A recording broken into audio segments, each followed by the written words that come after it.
Hey everybody! As you probably know, miniature wargaming is expensive, and if you try to buy any ships that are 28mm, they can be very, very pricey, whether they be 3D printed or something that Games Workshop or some other big company makes.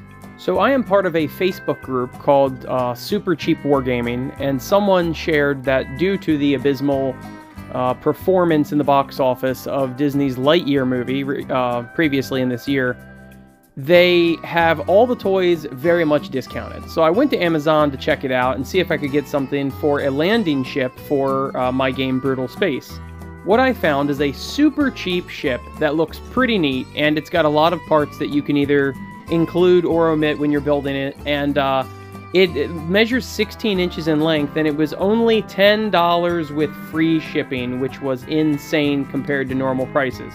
Before I could click buy, I saw yet another recommendation from the Lightyear movie, and it's a set of 2 little fighter jets, and they were only $6 and change with free shipping. You can see that it comes with 2 ships, and it was questionable size when I bought it, but for $6, who cares?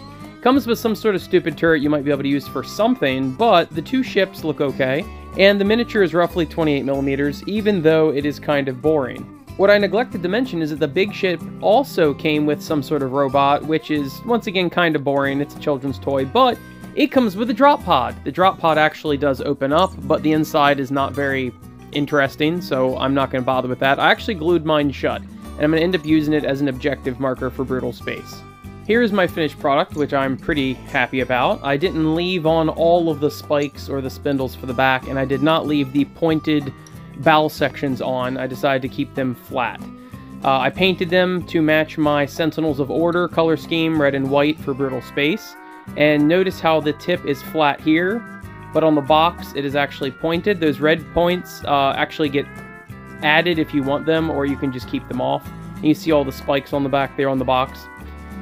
You'll see that the ship is actually quite a nice size for like a small scout ship that would house 5 or maybe 10 people. You see that it is not some giant mothership. It's actually nicely sized for 28mm. You can see what I did in the beginning in the bow there, and made it like it was energy or weapons or whatever. It's not something I put a whole lot of thought into, but I didn't want it to look exactly like the Zerg ship. What I did remain intact, or I leave intact, is the engines. I really like those green, translucent plastic engines, so I made sure to tape all of that up when I primed it. And of course, yes, I did prime it black. As for the little ship, you can see that I repainted it in the Animus Covenant colors, the white, gray, and yellow, and that is narratively what they are painted as. And you'll also see that the cockpit's very, very small, but luckily that narratively fits for the Animus Covenant. That whole faction has a bunch of psionic troops in it, and they use these tiny little single-man fighters to attach to the outside of the hulls of enemy ships and use their psionic powers through the hull in order to, like, give the enemy brain aneurysms and things like that.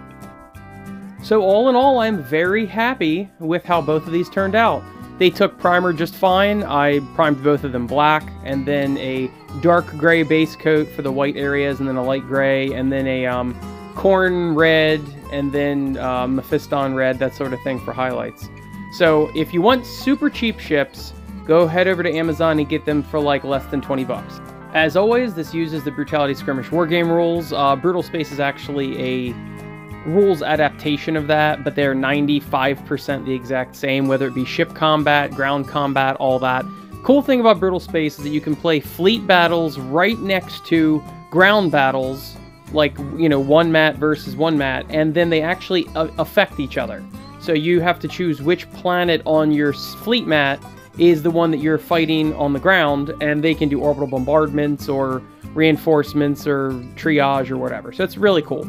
Anyway, go to brutalityskirmishwargame.com and join our Facebook page if you want the free version of the rules just to check it out.